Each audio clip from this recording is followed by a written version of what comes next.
American ambassador to Ethiopia, Mike Rayner, was in Jimma from November 1 to 3 for a 3-day visit. The ambassador visited various projects supported by American government. He started his visit from American Corner in Jimma Public Library. American Corner are public space that are sponsored by the U.S. Embassy as platform for engagement with the Ethiopian people. Students and creative children have got a chance to materialize their creative idea in the center. When one thief comes, or if he beats this thing, it will be light and it vibrate for us and give us a light. This robot is called humanoid, and its purpose is for entertaining or education purpose, and it can walk and also dance.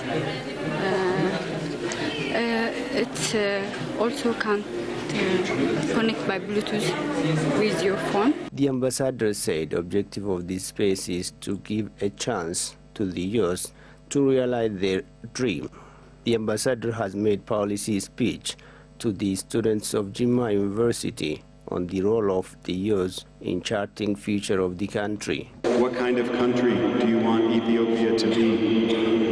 Is the question that every citizen has not only the right, but the obligation to ask herself or himself. Because in a democracy, it's the people themselves who shape their country's future. In fact, Ethiopia's young people have already done an enormous amount to shape their country's future. Recent political transformations in this country simply would not have happened if young Ethiopians hadn't pressed for meaningful change and hadn't made it clear that there was really no other viable alternative. As hard as it was for Ethiopia and young Ethiopians to reach the point where we are now, the harder part is yet to come. It's easier to take something apart than it is to build something up. What do you stand for? Will Ethiopia be a country where diversity and individuality are celebrated while ensuring everyone has equal access to opportunity regardless of gender, religion, or ethnicity? Will it be a country where everyone not only enjoys fundamental rights and freedoms, but also embraces the responsibilities to themselves, to each other, to their country that come with those rights? Will Ethiopia be a country that values reason, solidarity, and the common good above emotions, divisiveness, and extremism? Will it be a country where people understand that they can succeed together without requiring that someone else lose? In case it isn't obvious, I'm hoping you'll answer all these questions with a yes. Because this is the vision of Ethiopia that the United States is here to support. And we support this vision because we believe that this is the vision of Ethiopia that will ensure the success of this country and its people. U.S. ambassadors have Ambassadors Fund for Cultural Heritage Preservation, in which they support the conservation and restoration of cultural heritage. Ambassador Rayner has also launched Aba Jiffar Palace Preservation Project during his visit to Jimma Zone. Another key aspect of this project is its investment in the capacity of Ethiopians to care for and preserve their heritage. Through this project, we will be supporting a team of Ethiopian timber craftsmen who will be trained and empowered to design and implement a maintenance plan to care for this palace and eventually other historical sites in Ethiopia well into the future. We have made an exclusive interview with the ambassador on the current situation in the country and the visit. Mr. Ambassador, thank you for your time. What is your suggestion about the current situation in Ethiopia? Well, first off, let me say that I personally and my government, the United States, is extremely excited about the possibilities that this moment in Ethiopia provides for Ethiopia's citizens.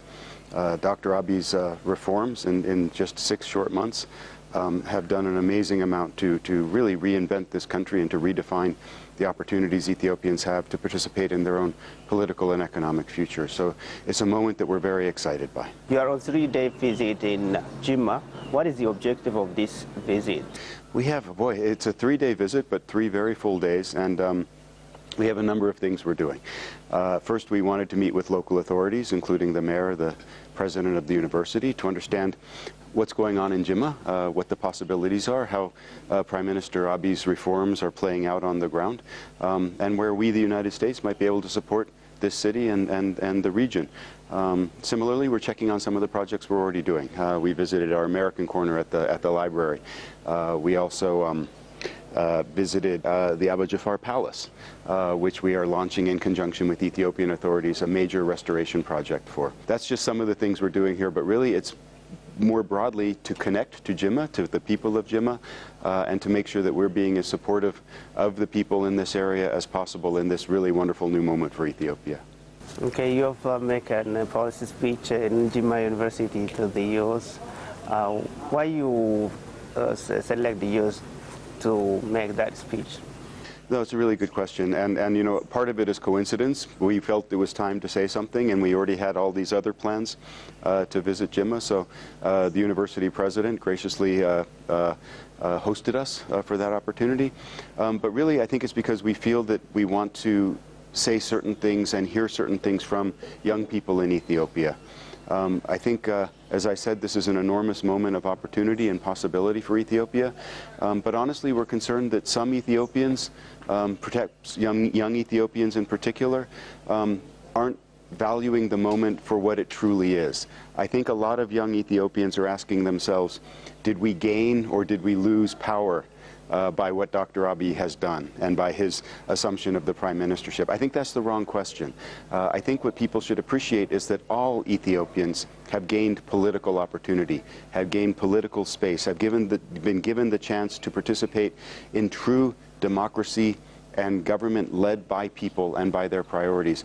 So what I hope we can suggest to Ethiopians across the board, and young Ethiopians in particular, is that they should work within this moment, and they should work within the opportunities that the Prime Minister has given them to engage in peaceful, constructive political expression.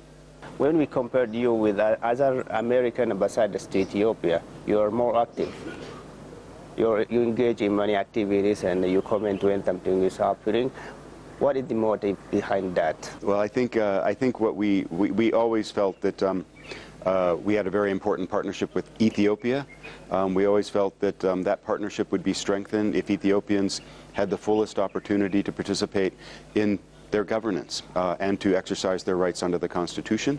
And we saw with the resignation of former Prime Minister Haile Mariam a moment of opportunity where Ethiopia would either recommit to ways that were in many ways repressive and that limited people's rights, or that they would commit to a new path of true political openness, true political reform, and through that process we believe Ethiopia will also gain greater prosperity and greater stability, because everyone will have a stake in a future that they're participating in. So we became a little louder, we became a little more direct when we saw this moment happening, and we just wanted to encourage Ethiopia and Ethiopians to take the path we thought was in their best interests. Okay, Ethiopia is one of the allies of America, especially here in this region, and most of the time the relation between America and Ethiopia is depend on military support and military cooperation, especially in fighting terrorism and something like that. Is there any policy shift now from America towards Ethiopia? Right. You know, I think that's what you're expressing is something of a misperception. I think we always felt that we had a very broad relationship with the Ethiopian government and people. I'll be very specific. Our military relationship with Ethiopia is worth about $9–10 million a year. Our development assistance is worth over $400 million a year. Our humanitarian assistance is worth almost $500 million a year. So we're spending almost $1 billion a year in Ethiopia, of which only 10 million has anything to do with security, including peacekeeping. But that's not to say that's not an important relationship, because it is an important relationship. We value enormously the role that Ethiopia plays as the largest troop contributor to peacekeeping missions in the world.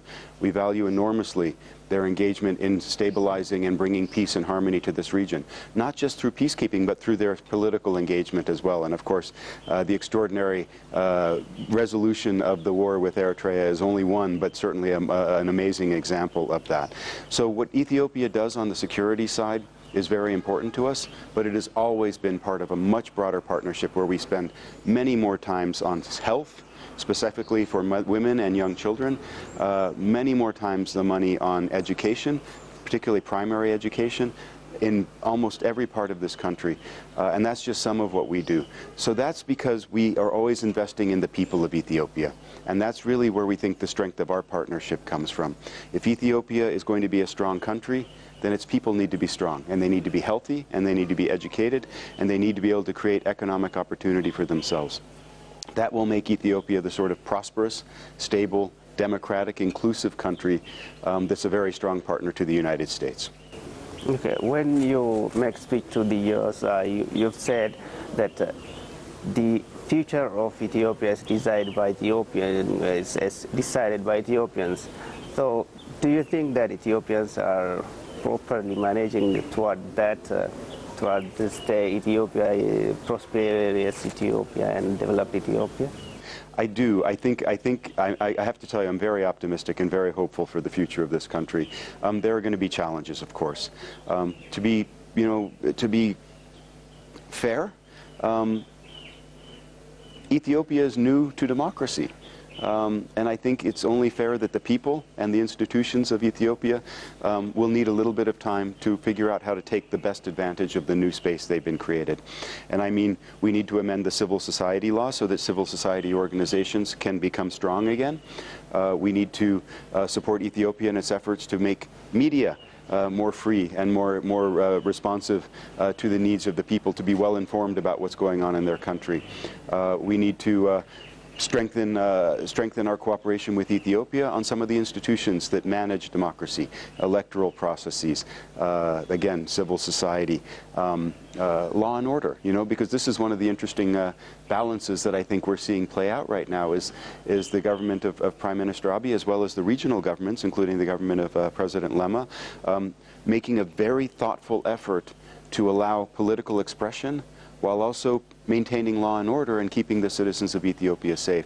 So it's a really enormous range of new possibilities Ethiopia is facing, and I think it will take a little bit of time for Ethiopians to fully understand and appreciate and to figure out how best to take advantage of this moment. But the early days are very encouraging. We're seeing lots of peaceful demonstrations, peaceful expressions of political intent. So we are optimistic. We wish that people would focus a bit more on issues and maybe a bit less on ethnicity, because I think that is the way democracy becomes stronger over time, is when people reflect not only their narrow interests, but the common interests they have with other people. You've on visit and you have met many people and you visit. What kind of reflection you have got on the American support to Ethiopians, and you have met youth? What is your understanding you have got after this visit? Well, first off, I feel that we're doing the right things. Again, what the United States government does is we invest in Ethiopia's people. And through that, we believe we're investing in Ethiopia's future. So when I meet young students who are at our American corner doing robotics, young women, high school women doing robotics and computer coding because they have access to resources that we help provide, I feel hopeful for Ethiopia's future. When I go to the Aba Jiffar Palace and I see the possibility that creates not only to preserve Oromo culture, but Ethiopian culture, world heritage, and to create through that preservation economic opportunity as well, I feel very hopeful for Ethiopia's future. So I do feel that we're doing the right things. There's always room to do more, and to be honest with you, we're trying to find ways to do more. Because Dr. Abiy's government and President Lema's leadership of this region give us enormous opportunities for partnership. And so as we visit each region, we look for ways that we can do more to support not only the traditional areas of cooperation we had, but also the new possibilities Ethiopia has created by redefining its path. Thank you, Mr. Ambassador. Thank you very much for your time. Thank you. My pleasure.